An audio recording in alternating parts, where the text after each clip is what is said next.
सात रंग इंडिया में आपका स्वागत है। मैं हूं कुमार अनिल। जैन धर्म की पहली महिला आचार्य आचार्य श्री चंदना जी बिहार के राजगीर पहुंच गई हैं। वे सबसे अलग हैं और उनके पास सबसे अलग एक खास तरह का प्रसाद है। दुनिया में एक से एक बाबा हैं और इन सब में एक समानता है।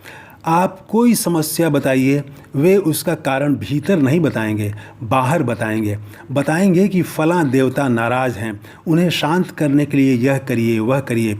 सारे बाबा समस्या का कारण बाहर बताते हैं, समाधान भी बाहर बताते हैं। वे बताते हैं कि तुम हीन हो, असहाय हो, इसीलिए मेरी शरण में आओ, सब मुझ पर छोड़ दो, मैं तुम्हें पार लगाऊंगा। इसके विपरीत आचार्य श्री चंदना जी का पूरा जोर व्यक्ति पर है। इस दुनिया में महावीर और बुद्ध सबसे अलग हैं। महावीर ने व्यक्ति की गरिमा, व्यक्ति के भीतर की ऊर्जा, उसकी क्षमता जगाने का प्रयास किया। ठीक वही कार्य आचार्य श्री चंदना जी कर रही हैं। ओशो ने भगवान महावीर पर बहुत कुछ कहा है। वे कहते हैं, महावीर का मानना है कि कुछ हमारे भीतर प्रसुप्त है, सोया है, उसको जगाना है। ईश्वर कहीं और दूसरी जगह विराजमान नहीं है, बल्कि प्रत्येक चैतन्य के भीतर सोई हुई शक्ति का नाम है, उसे ही जगाना है। महावीर का मार्ग भक्ति मार्ग नहीं है, ज्ञान का मार्ग है। उनका मार्ग भगवान से प्रार्थना का नहीं, वह जो परमात्म शक्ति सबके भीतर सोई है, उसे ही जगाने का मार्ग है। ओशो कहते हैं, भगवान महावीर की उद्घोषणा है कि व्यक्ति का कल्याण केवल आत्म कल्याण से ही संभव है। महावीर की इसी उद्घोषणा को आज के युग में आचार्य श्री चंदना जी हर व्यक्ति तक पहुंचा रही हैं। उनका सारा प्रयास व्यक्ति के भीतर छिपी उसी असीम शक्ति को जगाने पर है।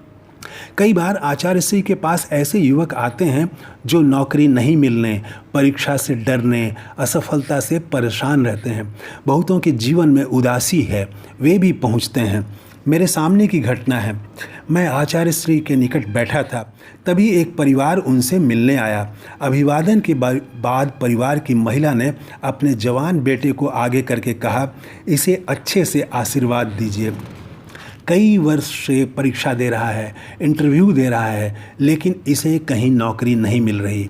इसे आशीर्वाद दीजिए कि नौकरी जल्द मिल जाए।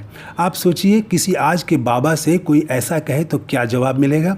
बाबा कोई मंत्र का जाप करने के लिए कह सकते हैं, कोई टोटका टोना भी बता सकते हैं कि रोज़ 11 बार थाली पीटो या 111 ग्राम काला तिल दान कर दो, कुछ भी। और अजीब दुनिया है, लोग इन टोटकों पर यकीन कर लेते हैं। तो आचार्य श्री से नौकरी जल्द पाने के लिए आशीर्वाद मांगा गया था। आचार्य श्री ने कुछ सोचा और फिर कहा, नौकरी नहीं मिल रही है तो परेशान मत हो। ऐसा करो, अपना व्यवसाय, अपना उद्यम शुरू करो। छोटे से ही शुरू करो। घर में रहते हुए भी बहुत सारे व्यवसाय किए जा सकते हैं। शुरू करो और मन से शुरू करो। इस तरह भी आप आगे बढ़ सकते हैं। मैं तो आचार्य श्री का जवाब सुनकर चौंक गया।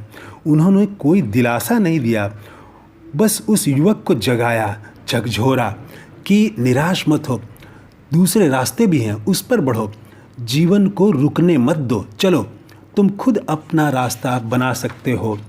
तो आचार्य श्री सबको महावीर के मार्ग पर चलने का, उसके भीतर छिपी शक्ति को जगाने का संदेश देती हैं। आचार्य श्री का मार्ग कठिन है, वे आपके भीतर का पुरुषार्थ जगाती हैं। समस्याग्रस्त व्यक्ति आमतौर से किसी की शरण खोजता है, किसी गॉड फादर की तलाश करता है, कोई ताबीज़, कोई मंत्र पाना चाहता है, अनुष्ठान करना चाहता है। ये सब सरल तरीके हैं। सोचता है मंत्र जपा और बीमारी दूर हो गई, यह आसान लगता है। लेकिन अपने भीतर का पुरुषार्थ जगाना, कोई उद्यम करना, अपना मार्ग खुद तैयार करना कठिन लगता है, जबकि सही मार्ग यही है। महावीर का मार्ग कठिन है, आचार्य श्री चंदना जी का मार्ग भी कठिन है। वे कोई चमत्कार नहीं करती, बस एक फूंक से आपकी समस्या दूर नहीं कर देती, वे आपको जगाती हैं। आपके भीतर छिपी ऊर्जा से आपका साक्षात्कार कराने की चेष्टा करती हैं। आचार्य श्री का मार्ग कठिन जरूर है, पर यही सच्चा मार्ग है। अगर आप उनसे मिलें तो आपको भी वे अपने इस प्रसाद से भर देंगी। तो आचार्य श्री को नमस्कार। कैसा लगा ये वीडियो आज का? अगर अच्छा लगा तो ज़रूर सब्सक्राइब करें और अपने दोस्तों के साथ शेयर करें।